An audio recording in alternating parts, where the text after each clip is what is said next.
Having a physical disability and poor mental health is a battle many are fighting and winning.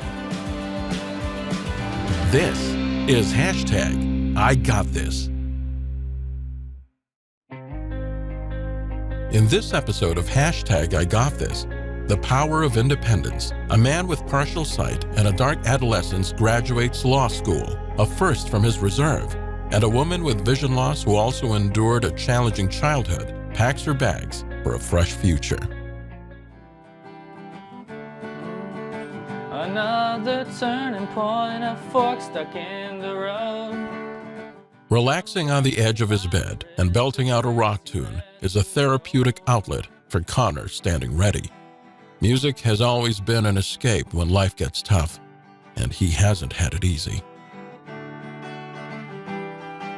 My name is Connor Standing Ready. I'm 28 years old and I am visually impaired. I was born with congenital cataracts. I had to undergo emergency surgery when I was a few weeks old just to remove the cataracts from my eyes, and throughout my life since then, since birth, I've underwent several eye surgeries. He is legally blind and describes his vision as a continuous fireworks show in his left eye. In his right, he sees general shapes and objects, enough to walk around and do daily tasks. Connor's vision started getting worse as he entered the teenage years, and he hated feeling different. I definitely isolated myself to a large extent. I would kind of hang out in my room, kind of just withdraw into myself. I had trouble at school. I had trouble making friends. I had trouble relating to other kids. Other kids are playing sports, video games, all this kind of stuff. And I didn't know basically how to fit in. I mean, there were times where I felt very angry at the world, angry at the Creator, angry at God, angry at just myself, hating myself, not thinking that I was good enough. I mean, yeah, I fell deep into a depression, I would say. I totally just withdrew into myself, and it took a long time just to kind of get out of that and work through those feelings, work through those emotions, and come out on the other side. Connor battled depression all through high school, but education was important to his parents, so he tried his best. Graduating from his small class as valedictorian, Connor then left the White Bear First Nation for university. Adulting was hard. He failed all his first-year classes, but he wanted to make himself and his family proud. So he gave university another shot. He found the resources he needed, like a screen reader, digital versions of textbooks, and volunteered note-takers. He also discovered ways to process his emotions, such as meditation, music, and exercise. And now, he is the first person from his community to graduate from law school. I kind of think if you have the determination, the desire, and especially faith in yourself, I find that the world around you kind of maneuvers itself to get you to where you want to go. And I think I'm proof of that, to some degree. I think if you want something enough, you're going to find a way to get it. All right, let's do some smudging. Connor and his dad, Elmer, recently became roommates in Saskatoon when Connor started articling at a law firm. They smudged together often, using an eagle feather to fan the sweetgrass smoke over their bodies to clear negative energy. It helps Connor feel grounded. His indigenous name is Squiganon, which means last feather, as he is the youngest in his family. It was hard for Elmer to watch his son struggle mentally because of his vision. Elmer is almost 80 years old, but he remembers what loneliness feels like when he was a kid in residential school. Thank you, Creator, and all that. It's hard on a person if they're just stuck in one place for time on end, because I was in boarding school, and I know how it is, you had to go to bed at 9 o'clock, even though it was daylight and everything else. So I know how he feels, being like how it is, how he is with his eyes. The same thing as us. We didn't see nothing on the outside when we were in boarding school. I'm really proud of him. So was a lot of people. Do you want some lasagna for dinner? Elmer helps cook and clean and also drives his son around the city. Connor admits he needs some help, but he's still a stubbornly independent guy. His guide dog retired. He refuses to use a cane, Yet he still walks the several blocks to his office, even on cold winter days. He does as much as he can do on his own, but he still gets discouraged sometimes. That's why he keeps his mental health a priority. It's a daily thing where it's like you have to really just learn to process those emotions when they come, and just learn to love yourself and accept yourself for who you are. Hey, good morning. Good morning, Connor. Connor is articling for a nonprofit law group that serves the inner city, and he has all the technology he needs to do his job as well as anyone else. He uses a special monitor to magnify print, a screen reader to research and type, even a camera device that photographs documents and turns them into readable text. It's so miraculous because of the advancements in technology that they have. It actually made it possible for somebody like me to become a lawyer. Not saying that there haven't been blind lawyers in the past, but it definitely removed a lot of those barriers that I would have faced maybe even like 20, 30 years ago. Connor didn't grow up with a lot of money, and even today he and his dad live simply to get by. But with a good career he enjoys, he sees a positive future and tries not to worry about the eyesight he has left. I have to live in the moment and say, well, I'm not going blind today. I don't know what's going to happen in 10, 20 years from now, but today I'm not completely blind. So I just have to be thankful for what I do have. People often say like, oh, it's too bad that you can only see out of one eye, right? And I say, well, it's actually a good thing that I can see out of one eye, otherwise I won't be able to see it all, So it's almost like the glass is either half empty or half full, and it's all about perspective. And Connor is using every bit of his vision to not only keep moving forward, but to do so at a running pace. Stay tuned. We'll be back with #IGotThis. Welcome back. This is #IGotThis. Connor, standing ready, loves to run. He ran cross-country when he was a kid with better vision. As his eyesight deteriorated, he found ways to keep moving, like a treadmill, because running makes him feel good. I think it relaxes my mind. I tell that to people, and they're always like, "Oh, how can you find that relaxing, right?" But for me, it kind of centers me a little bit. It's a good way to meditate. You're not so focused on your thoughts and what's bugging you and the things that are stressing you out. You're more focused on your body and your heart rate and your breathing, especially. That's really important, just to focus on your breathing. Connor also meditates to control his breathing and quiet his mind. He is also an avid listener of audiobooks, especially topics about improving life. Declare yourself to be one of those who possesses this knowledge and be willing to practice God realization every day. Maintaining a positive mental health takes effort. I do get mentally tired, and you just have to find ways to cope with that as well. Just take a break, take a nap, meditate. Just take time for yourself, Like, it's okay to take a mental health day, I find. That's just as important as anything else. Connor thinks people need to be more aware of their feelings, the good and the bad. He believes sometimes you have to suffer before you can feel better. It's kind of like working out or running, You're really, really sore the next day, but that soreness and, that pain is going to be turned into something good, right? So I think that's a good way to look at it. In terms of mental health, the depression and the pain and the suffering that you go through, you got to look at it as, well, this is making me a stronger person. I'm gonna learn from this experience, and I'm gonna come out on the other side that much more better and improved. Evolve Counseling and Wellness, Shannon. Clinical counselor Shannon Hurley agrees that is a healthy attitude. Shannon works mainly in the fields of mental health and addictions, and says people get stuck feeling comfortable, but not necessarily happy. That takes work, and it can be daunting, but worth it.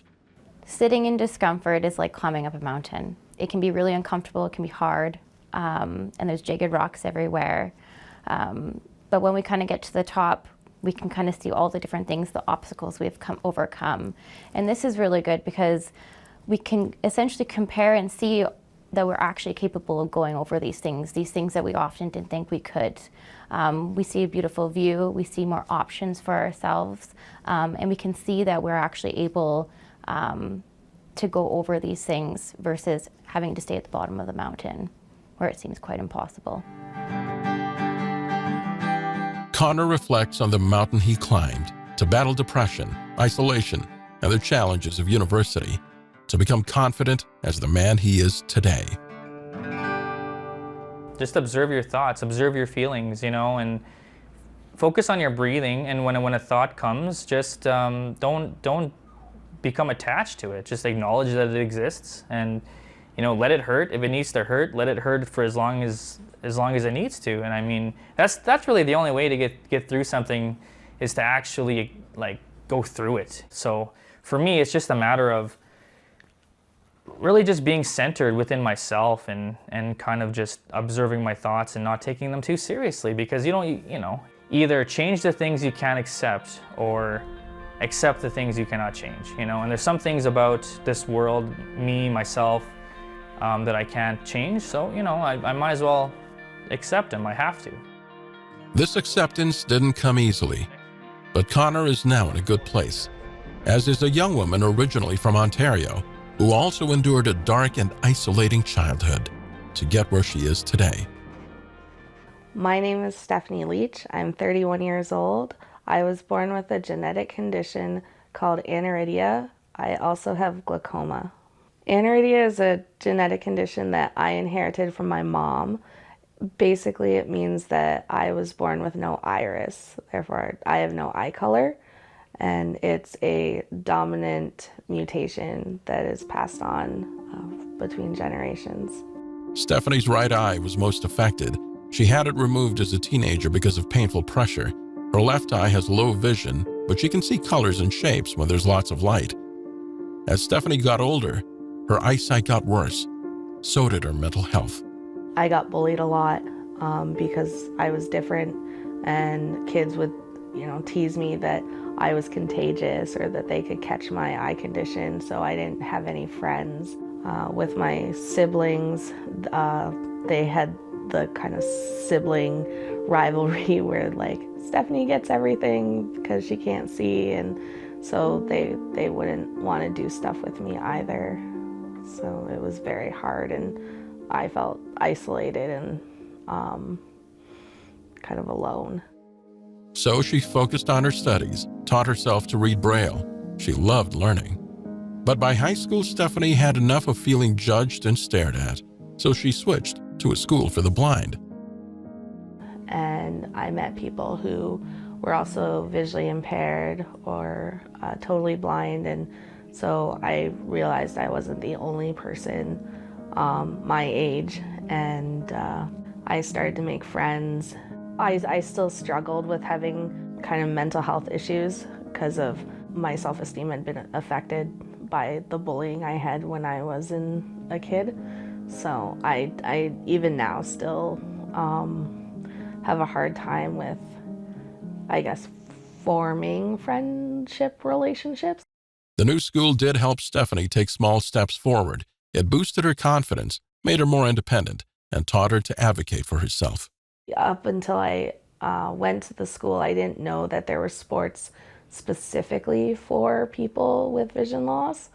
And so when I switched, I learned about the sport goalball, and I ended up playing for the junior and senior provincial teams in Ontario, as well as the junior national team for 2 years. It was definitely a great experience for me, and being a part of sports helps with building confidence, and in general, having exercise and physical activity helps. And while athletics were a welcome addition to her life, her studies stayed a priority. Going to school and getting a job was something that was always important to me. My sisters would always say, I'd never get a job, I'd never go to school just because I couldn't see. And so I think that made me more determined to do it. As Stephannie confidently prepares lunch in her own apartment today, she thinks about all she has overcome. She first moved out with a friend to go to college, taking a number of courses to work with people who have a developmental disability, as well as those with partial sight. But Stephannie then faced accessibility barriers trying to find a job in this field, mostly around transportation and technology.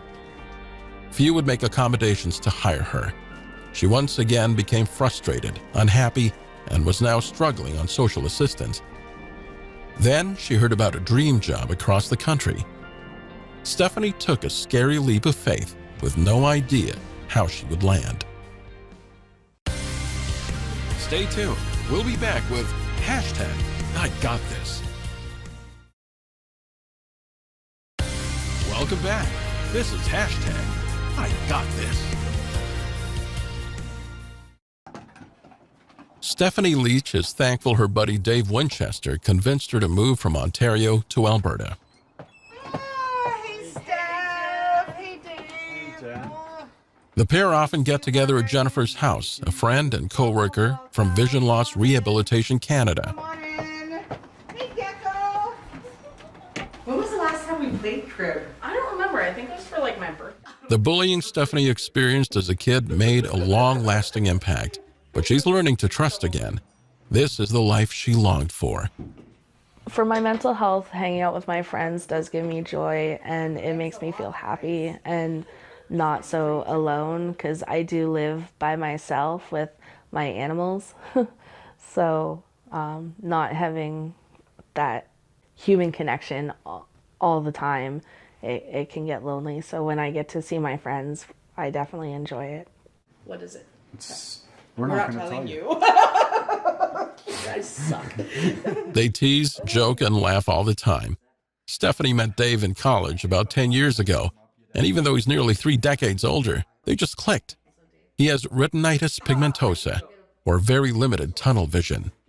You know, having friendships with, like with Steph, especially for people with vision loss, is important, because we can empathize with each other. We understand what's going on, what's some of the trials and tribulations and difficulties that we can experience, you know, as we travel through the city or just in just everyday general life. I think it's good for both of us. I think it's a little bit of therapy. I think because we have been friends for so long, you can sort of judge or figure out, it's like, something's wrong here, let's talk about it.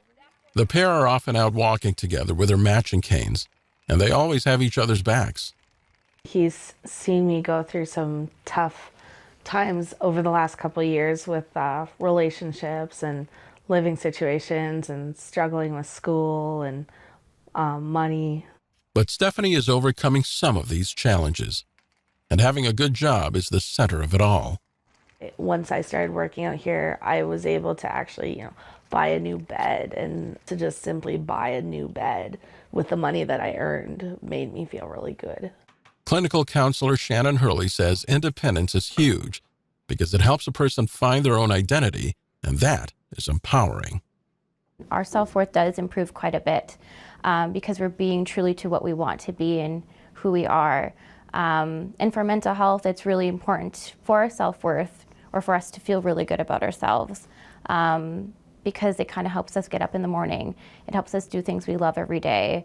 And overall, our mood improves quite a bit when we're doing things that we really love and that make us feel important and like we are worth something, and that we have a purpose in the world. Having a purpose is so huge, and often that's tied a lot to having a positive self-worth. Stephannie found her perfect profession, an independent living skills specialist for people with vision loss. Hi, Nicole. It's Stephannie from Vision Loss Rehab Alberta. She meets with many clients virtually now because of COVID, but is still able to help them learn the skills they need to be independent in their home, from cooking to personal care to identifying money. Educating others makes her feel valuable. I usually recommend is using stuff like colored cutting boards. Stephannie knows how life-changing independence can be. I'm proud of how far I've come since I was a kid, because I'll never forget when I was 15, my dad basically told me that he wasn't going to drive me anywhere anymore, and I had to learn to take the bus. And I was like, are you nuts? I can't go anywhere by myself. I can't see. And because of that, now I moved across the country. I travel all over the country, and I've been, to places in the US all by myself. And without having that support from my parents, I don't think I'd still probably be living with my family. Now she regularly takes the bus into downtown Edmonton and walks the several blocks to her office with her guide dog, Gecko. Stephannie has had setbacks. She was hit by a car a couple of years ago. That not only caused physical damage to her hip and knee, but she's also more nervous to walk around. She hasn't let it stop her, but she does get anxious and mentally exhausted. Her days at work are long, often 12 hours by the time she gets home off the bus, so she has a few remedies to relax. Reading is a big one. She still prefers to read a book in Braille than listen to one. She also teaches Braille to others. Knitting is a newer hobby, and again, it helps her unwind. Living alone, she does everything for herself, from cooking to cleaning to shopping. And while it can be frustrating, it's mostly gratifying. Stephannie and Connor used intelligence and perseverance to push through the barriers until they found careers that fulfill them, and methods to manage when times get tough. I think that everybody has something that they go through, and we're all just trying to figure this out together as humans. Because we all want to be able to say, hashtag I got this. Narrator Martin Yap. Video production Honeycut Studios. Integrated Described Video Specialist M. Williams. Content Development Specialist Jim KRYSKO. Coordinating Producer Jennifer Johnson. Director of Production Kara Nye. Director of Programming Brian Perdue. VP Content Development and Programming John Melville. President and CEO David Errington. Copyright 2022 AMI Accessible Media Inc.